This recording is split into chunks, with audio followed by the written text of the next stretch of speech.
नमस्कार, मैं Haridatt sir channel में आपका स्वागत करता हूं। आज हम लोग पिंडारी तथा तृतीय आंग्ल मराठा युद्ध की चर्चा करेंगे। इसके पहले हम लोग प्रथम आंग्ल मराठा युद्ध तथा द्वितीय आंग्ल मराठा युद्ध की चर्चा कर चुके हैं।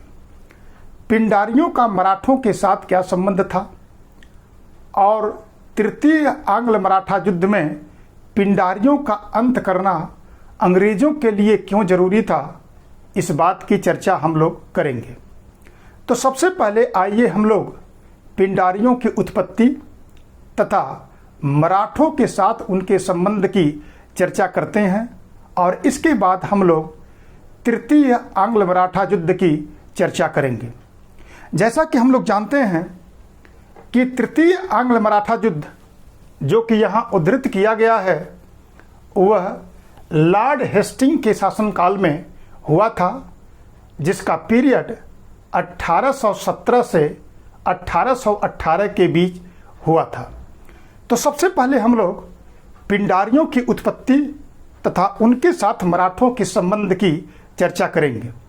अगर हम लोग पिंडारियों का इतिहास देखें तो पिंडारियों के इतिहास की जानकारी सबसे पहले हमको 1689 ईस्वी में मिलती है, जब मुगल बादशाह औरंगजेब उत्तर भारत में अपनी राजनीतिक स्थिति सुदृढ़ करने के बाद वह दक्षिण भारत में शांति स्थापित करने के उद्देश्य से जाता है और दक्षिण की रियासतों तथा मराठों को नियंत्रित करने की कोशिश करता है। और इस प्रकार से हमें सर्वप्रथम 1689 ईस्वी में पिंडारियों के बारे में जानकारी प्राप्त होती थी। पिंडारियों के बारे में दो बातें अति महत्वपूर्ण हैं। एक तो वो लुटेरे थे, जबकि दूसरे अत्याचारी थे। यदि इनकी उत्पत्ति की बात की जाए तो मैल्कम ने इनके बारे में चर्चा करते हुए कहा है कि जो पिंडारी हैं वह गंदगी से उत्पन्न होने वाले कीड़े के समान हैं, जो कि राजनीतिक गिरती हुई स्थिति तथा भ्रष्टाचार से इनकी उत्पत्ति हुई थी।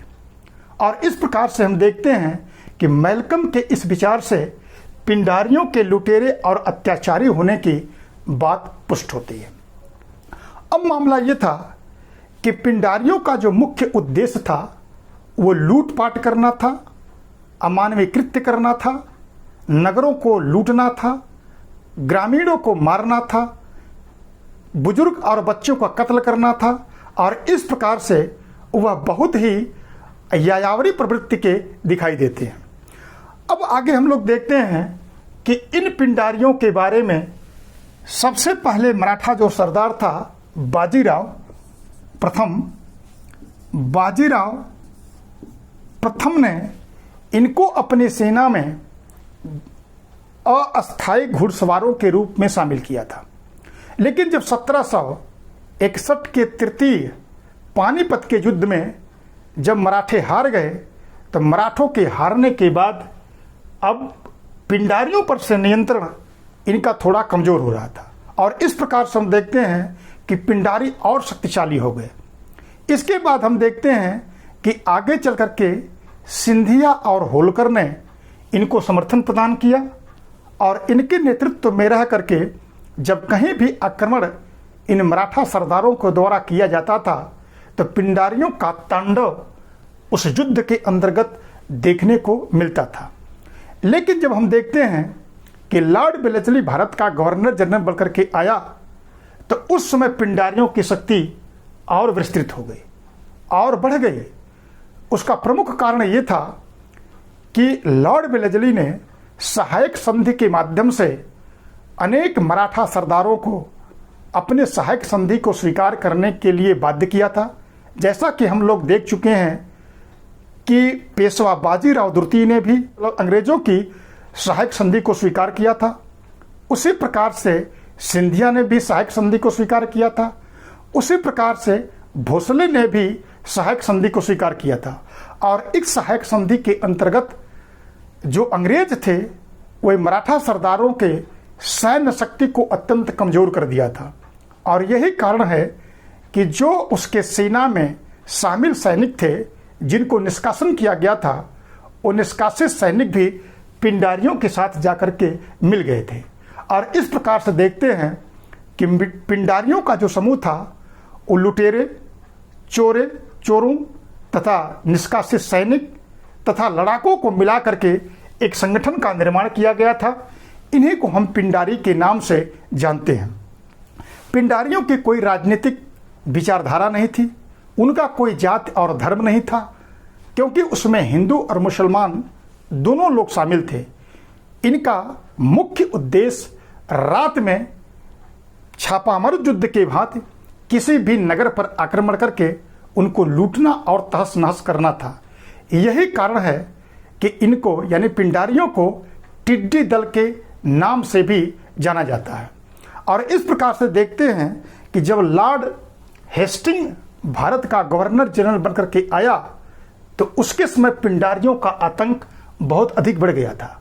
अब पिंडारियों के आतंक बढ़ जाने के कारण इनका दमन करना इसके लिए बहुत ज़रूरी था। और यही कारण है कि इसने इनके दमन करने की एक योजना बनाई, लेकिन उसे इस बात का भय सता रहा था कि यदि पिंडारियों को मराठा सरदार समर्थन देते रहे तो इनको दमन करना इतना आसान नहीं होगा। और एक अवसर की तलाश में लॉर्ड हेस्टिंग था, तभी पिंडारियों ने उसे एक अवसर प्रदान किया। जैसा कि मैं आपको बता चुका हूं कि इनका मुख्य उद्देश्य आक्रमण करना, लूटपाट करना था। उन्होंने गुजरात के ऊपर आक्रमण करके उसको लूटा, अहमदाबाद को लूटा।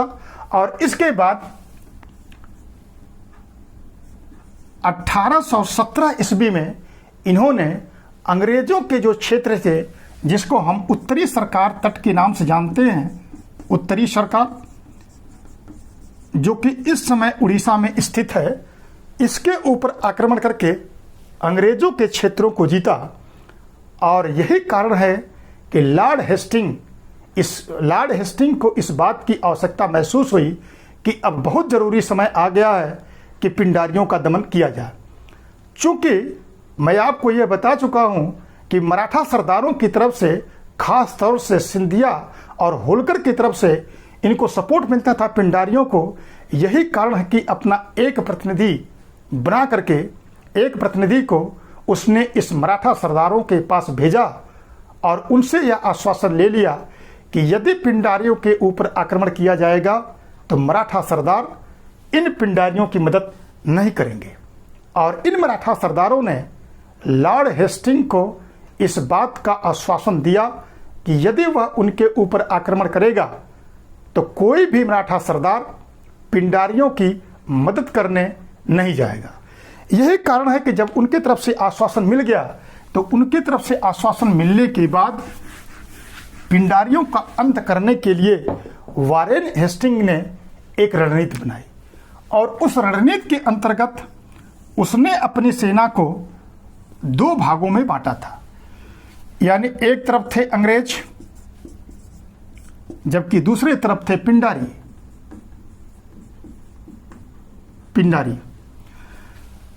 लॉर्ड हेस्टिंग ने अपनी सेना को दो क्षेत्रों में बांटा। एक तो था उत्तरी क्षेत्र यानी टू फ्रंट वार, दूसरा था दक्षिणी क्षेत्र। उत्तरी क्षेत्र की जिम्मेदारी स्वयं हेस्टिंग्स ने संभाली, जबकि दक्षिणी जो कमान थी उसको उन्होंने हिस्लोप को जिम्मेदारी दी। और पिंडारियों की तरफ से तीन उनके नेता, एक का नाम था करीम खां, दूसरे का नाम था वासिल मोहम्मद, तीसरे का नाम था चीतू सिंह। जब लॉर्ड हेस्टिंग और विलोस ने इनके ऊपर आक्रमण किया तो करीम खान ने आत्मसमर्पण कर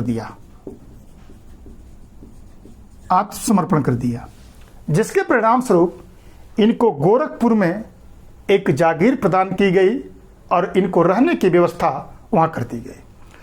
दूसरा जो वासिल मोहम्मद थे, वासिल मोहम्मद युद्ध में हार गए और इनको कैद कर लिया गया और इस कैद के अंतर्गत जब अपना बंदी जीवन व्यतीत कर रहे थे उसी समय इन्होंने आत्महत्या कर ली, जबकि चीतू सिंह जंगलों में भाग गए और इनको चिता खा गए। और इस प्रकार से देखते हैं कि एक बेहतर रणनीति बना करके लॉर्ड हेस्टिंग ने पिंडारियों का दमन कर दिया और इस दमन पर टिप्पणी करते हुए मैल्कम ने कहा था कि पिंडारियों को इस प्रकार से दबा दिया गया कि इनका नाम लेना तक सब लोग भूल गए। और इस प्रकार से देखते हैं कि पिंडारियों का जो दमन है वो लॉर्ड हेस्टिंग ने एक बेहतर रणनीति के माध्यम से, जो कि लूटपाट करते रहते थे और इस लूटपाट से साम्राज्य की सुरक्षा की। पिंडारियों को मराठों का शिकारी कुत्ता भी मैल्कम ने कहा है, क्योंकि पिंडारी मराठों के एक महत्वपूर्ण सहयोगी के रूप में थे। और इस प्रकार से हम लोगों ने देखा कि पिंडारियों का क्या इतिहास था और वो मराठों से किस प्रकार से जुड़े हुए थे। अब आइए हम लोग तृतीय आंग्ल मराठा युद्ध की चर्चा करते हैं।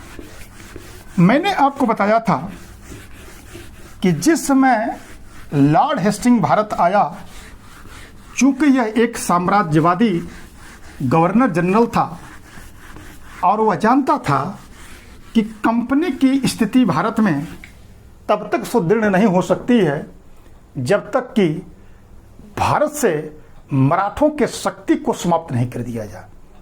और चूंकि पिंडारी मराठों के बहुत बड़े सहयोगी थे और पिंडारी उनके लिए एक बहुत बड़ी समस्या बन गए थे, इसलिए इन दोनों के मिलने से और इन दोनों को एक साथ आक्रमण करने से अंग्रेजों की एक बहुत बड़ी समस्या हो सकती थी। यही कारण है कि लॉर्ड हेस्टिंग नीति बनाते समय सबसे पहले पिंडारियों को समाप्त करने की योजना बनाई और वह मान के चल रहा था कि जब मराठों का अंत किया जाएगा उसके पहले पिंडारियों का अंत करना बहुत जरूरी है। यही कारण है कि उसने पिंडारियों की अंत करना बहुत जरूरी समझा और इस बात के लिए सावधानी बरता कि जिस समय पिंडारियों का अंत किया जाएगा उस समय मराठा सरदार उनसे मिलने न पाएं। और यही सावधानी को बरतते हुए उसने पिंडारियों को पहले समाप्त करने की योजना बनाई, लेकिन वह अपने इस नीति में सफल नहीं रहा, क्योंकि जिस समय पिंडारियों का अंत किया जा रहा था उसी समय तृतीय आंग्ल मराठा युद्ध की शुरुआत होती है। आइए सबसे पहले हम लोग उस समय महाराष्ट्र में मराठा सरदारों की चर्चा करते हैं। तो मैंने आपको बताया था कि महाराष्ट्र में उस समय कुछ महत्वपूर्ण मराठा सरदार थे जिनकी चर्चा करना आवश्यक है। पहला था होलकर, जो कि इंदौर में था। दूसरा था सिंधिया, जो कि ग्वालियर में था। तीसरा था भोसले, जो कि नागपुर में था। चौथा था गायकवाड़, जो कि गुजरात में था। और पांचवा था पेशवा बाजीराव दुर्ती। इन 5 सरदारों की पहले स्थिति समझते हैं, फिर इसके बाद देखते हैं कि तृतीय आंग्ल मराठा युद्ध किस प्रकार से शुरू होता है। सबसे पहले हम लोग होलकर की चर्चा करते हैं और इस समय यहाँ का जो शासक था वो था जसवंत राव होलकर। और इसका पागलपन के कारण इसका देहांत हो गया और इसके मृत्यु के बाद इसका एक बेटा था जिसका नाम था मल्हार राव दुर्ती। कौन था? मल्हार राव दुर्ती। यह न केवल अल्पवयस्क था बल्कि बुद्धि का कमजोर भी था। और इनकी माता का जो नाम था मल्हार राव होलकर के, वो थी कुलसी बाई, कुलसी बाई, जो कि मल्हार राव द्वितीय को संरक्षण दे रही थी। और इनका एक सहयोगी सरदार था पिंडारियों का ही, जिसका नाम था अमीर खां। अमीर खां, कुलसी बाई और अमीर खां मल्हार राव द्वितीय को समर्थन या संरक्षण प्रदान कर रहे थे। लेकिन इन दोनों ने प्रशासनिक व्यवस्था को बिल्कुल चरमरा दिया। और इस प्रकार से देखते हैं कि जो इंदौर था, जो कि उस समय होलकर था, होलकर साम्राज्य एक कमजोर शक्ति के रूप में स्थापित था। दूसरा था सिंधिया, जहां का शासक दौलत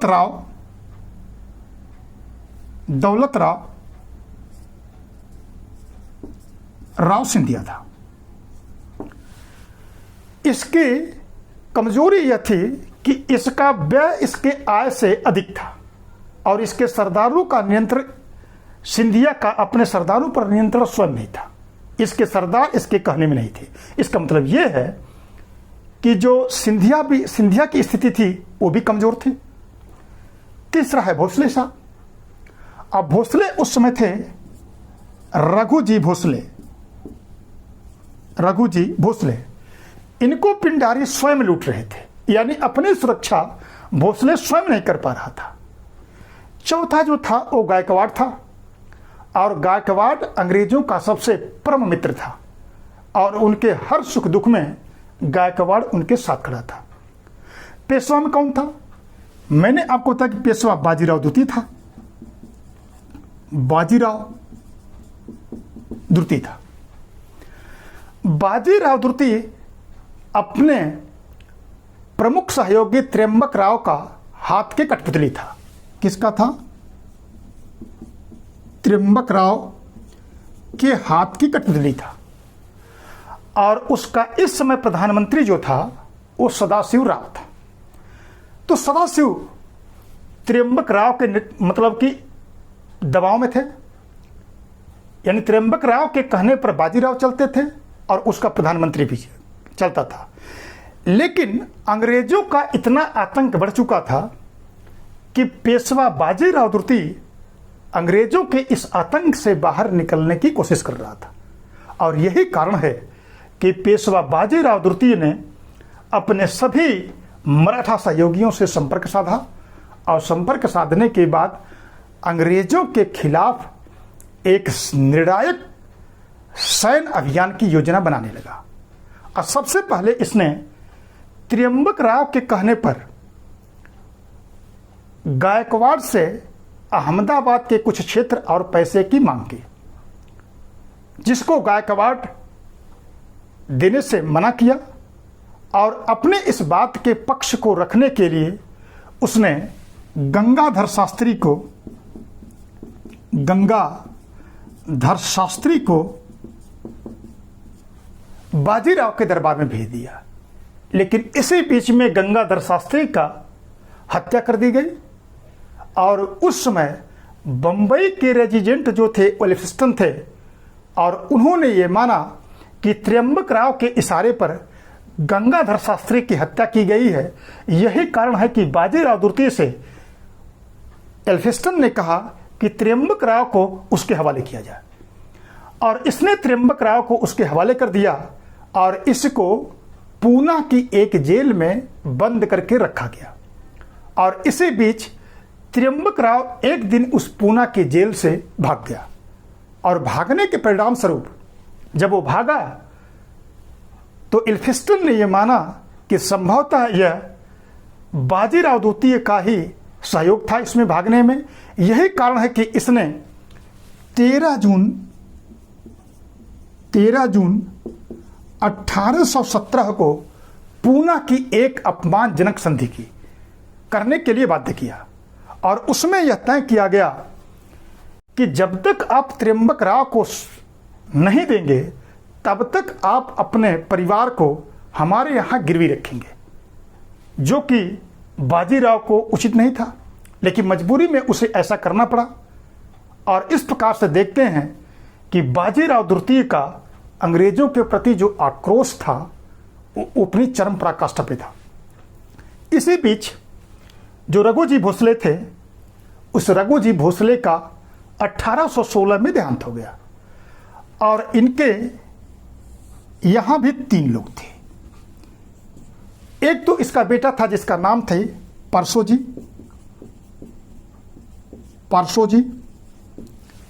जबकि उसका एक सहयोगी जिसका नाम था अप्पा साहब, और रघुजी भोसले की जो पत्नी थी वो थी बुकाबाई।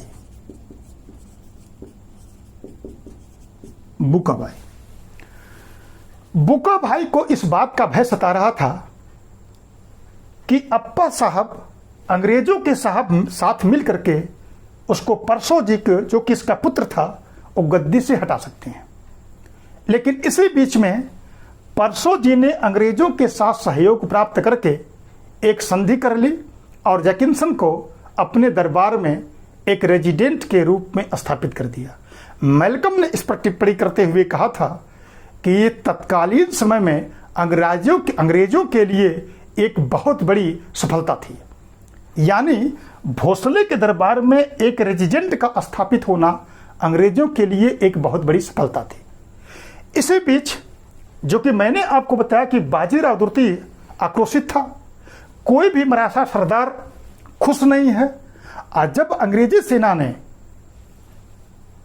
पिंडारियों के खिलाफ सैन्य अभियान पर गई तो इनको एक मौका मिल गया और इस प्रकार से हम देखते हैं कि तृतीय आंग्ल मराठा युद्ध की व्यापक स्तर पर शुरुआत होती है और सभी मराठा सरदारों ने अंग्रेजों के खिलाफ एक मोर्चा खोल दिया और इस मोर्चे का परिणाम क्या निकला, इसकी चर्चा हम लोग अब करते हैं। मैंने आपको बताया कि कौन कौन है। पहले है पेशवा, दूसरा है आपका अप्पा साहब यानी भोसले,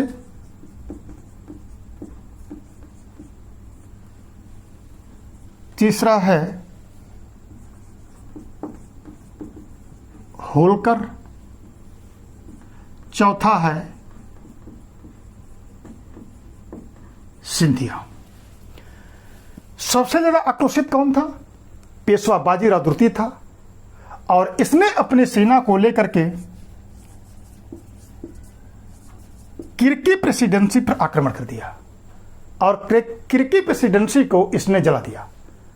लेकिन अंग्रेजों के द्वारा किए गए सैन्य कार्रवाई में बाजीराव द्वितीय हार गया और हार करके सतारा भाग गया, सतारा चला गया। भोसले की तरफ से कौन थे? अप्पा साहब थे, अप्पा साहब। और अप्पा साहब ने सीतावाल्डी के युद्ध में अंग्रेजों से पराजित हो गए। जबकि तीसरे जो होलकर साहब थे, होलकर महीदपुर के युद्ध में पराजित हो गए। तीनों मराठा सरदार पराजित हो गए। अब मैंने आपको बताया कि पेशवा बाजीराव द्वितीय सतारा गया और सतारा जाने के बाद इसने फिर अपनी एक सेना बनाई और एक सेना बनाने के बाद उसने अंग्रेजों से 2 और युद्ध लड़ा। पहला तो था कोरेगांव का युद्ध जिसमें पेशवा हार गया। तीसरा था कोवास्ती का युद्ध। इन दोनों युद्ध में हारने के बाद पेशवा ने अंग्रेजों के सामने आत्मसमर्पण कर दिया और इसको गिरफ्तार किया गया और गिरफ्तार करने के बाद इसे कानपुर के बिठूर में भेज दिया गया और 8 लाख रुपए की इसको पेंशन प्रदान की गई। जबकि जो होलकर थे उन्होंने भी संधि कर ली, भोसले ने भी संधि कर ली। जो इनके पास युद्ध करने की जो रणनीति थी या जो प्रतिरोध करने की क्षमता थी वो लगभग समाप्त हो गई थी। और इस प्रकार से देखते हैं कि कोई मराठा सरदार में अब वह शक्ति नहीं रह गई कि अंग्रेजों के सामने सिर उठा करके खड़ा हो। और इस प्रकार से देखते हैं कि तृतीय आंग्ल मराठा युद्ध में मराठों की स्थिति अत्यंत दयनीय हो गई और अंग्रेजों की स्थिति बहुत ही मजबूत हो गई। और इस प्रकार से भारत में अंग्रेजों का एक बृहद साम्राज्य की स्थापना हुई। अधिकांश क्षेत्रों को इन लोगों ने खो दिया और इस प्रकार से मराठों की शक्ति रसालत में चली गई। और इस प्रकार से तृतीय आंग्ल मराठा युद्ध इस बात को सिद्ध कर दिया कि अब अंग्रेजों का सामना करने के लिए किसी के पास शक्ति नहीं है और कंपनी की शक्ति बड़ी तेजी के साथ आगे बढ़ी। मुझे विश्वास है इस तृतीय आंग्ल मराठा युद्ध को आपको बेहतर समझ में आया होगा और यही कारण है कि आप लोग इसे लाइक करिए, सब्सक्राइब करिए और शेयर करिए। आप लोगों का बहुत बहुत धन्यवाद।